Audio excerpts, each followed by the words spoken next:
இந்த உலகத்துல 7,000க்கும் மேற்பட்ட மொழிகளை பேசிக்கிட்டு இருக்காங்க. அதுல 44% லாங்குவேஜ் இப்போ அழியக்கூடிய நிலைமையிலயோ இருந்துகிட்டு இருக்கு. அதுல ஒரு நல்ல விஷயம் என்னதுன்னா, அந்த 44%ல நம்ம தமிழ் கிடையாது. தமிழை பத்தி நம்ம தனியாவே ஒரு வீடியோல பார்க்கலாம். இப்போ இன்னைக்கு நம்ம பார்க்க போறதே, ஆமா மனுஷன் ஏன் முதல்ல பேசணும், சும்மா சைகையிலேயே நம்மளோட கம்யூனிகேஷனை பண்ணிக்கிட்டு போய்கிட்டே இருக்கலாமே, மொழி முதல்ல எங்க பிறந்துச்சு அப்படின்றத தான் இன்னைக்கு நம்ம இங்க பார்க்க போறோம். அதுக்கு முன்னாடி இந்த வீடியோக்கு லைக் ஷேர் பண்ணிக்கிட்டு நம்ம சேனலுக்கு ஒரு சப்ஸ்கிரைப் பண்ணிடுங்க.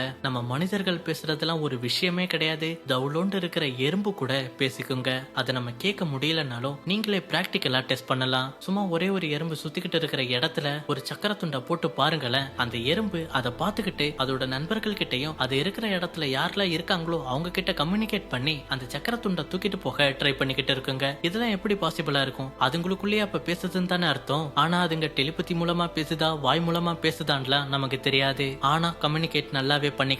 நம்மளா குரங்கு இனத்துல இருந்து தானே மனிதர்களா வந்திருக்கோம். பேஷுங்கிற ஒரு சிம்பன்சியை வச்சு நம்ம டெஸ்டும் பண்ணிருக்கோம். மனுஷன் பேசுற மொழிய செய்கையில கத்து கொடுத்து கிட்டத்தட்ட 350 சைன் லாங்குவேஜ அந்த குரங்கும் கத்துக்கிட்டு இருந்துச்சு. அது மட்டும் இல்லாம அதுவாவே ஒரு சைன் லாங்குவேஜ நமக்கும் கத்து கொடுத்துச்சு. அது பறவைன்னு சொல்றதுக்கு ஒரு சைன் லாங்குவேஜ் இருக்கும். அதே மாதிரி இது தண்ணீர் அப்படின்னு சொல்றதுக்கும் ஒரு சைன் லாங்குவேஜ் இருக்கும். அது ரெண்டுத்தையும் அந்த சிம்பன்சி மிக்ஸ் பண்ணி இங்க இருக்கிறது ஒரு அன்னப்பறவை அப்படின்னு சைன் லாங்குவேஜ்ல சொன்னதா சொல்லியிருக்காங்க. இப்ப நம்ம மனுஷன் எப்படி பேச ஆரம்பிச்சிருப்போம் அப்படின்னு கேட்டீங்கன்னா, கற்கால மனிதர்களா இருந்துகிட்டு இருக்கும்போது நம்மளை எதிர்த்து வர ஆபத்தோட சவுண்டுகளை அவங்களும் கொடுத்திருக்கலாம். சப்போஸ் இப்ப பாம்பு மாதிரி ஒண்ணு வருதுன்னா அந்த பாம்பு என்ன சத்தம் கொடுக்குமோ அதே சத்தத்தை நம்ம மனிதர்களும் கொடுத்திருக்கலாம். இந்த இடத்துல ஒரு பாம்பு இருக்குடா அப்படின்னு. போக போக இது ஒரு சைன் லாங்குவேஜாகவும் மாறி இருக்கலாம். இங்க வா அங்க போ அப்படின்னு நம்ம கையாட்டி சொல்லுவோம்ல, அந்த மாதிரி. சரி ஓகே, இப்ப நம்ம அந்த ஆபத்தை பார்த்துட்டோம், அவன் பக்கத்துல இருக்கான்னு சொல்லிட்டோம். இப்ப அந்த இடத்துல அவன் மட்டும்தான் இருக்கான், அந்த இடத்துல ஒரு ஆபத்து இருக்குன்னா எப்படி சொல்லிருப்பாங்க? அப்போதான் இந்த இடத்துல ஓவியங்களும் லாங்குவேஜுமே பிறக்குது. இந்த இடத்துல பாம்பு பள்ளியெல்லாம் இருக்குன்னா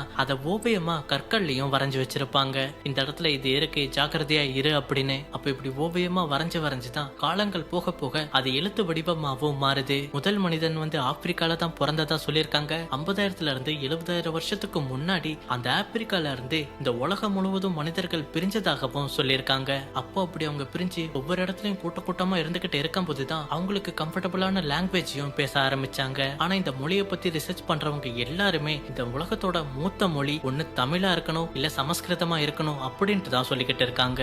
ரெண்டு பேருக்கு நடுவுல தான் போட்டின்னு சொல்ற மாதிரி நம்ம தமிழா சமஸ்கிருதமானு கேட்டா நீங்க கான்பிடென்டா சொல்லலாம் தமிழ் தான் மூத்த மொழி அப்படின்னு. ஆனா சில பாலிடிக்ஸ்னால தமிழ் எப்பவும் கடைசியா தான் இருக்கும். எதுலன்னு கேக்குறீங்களா?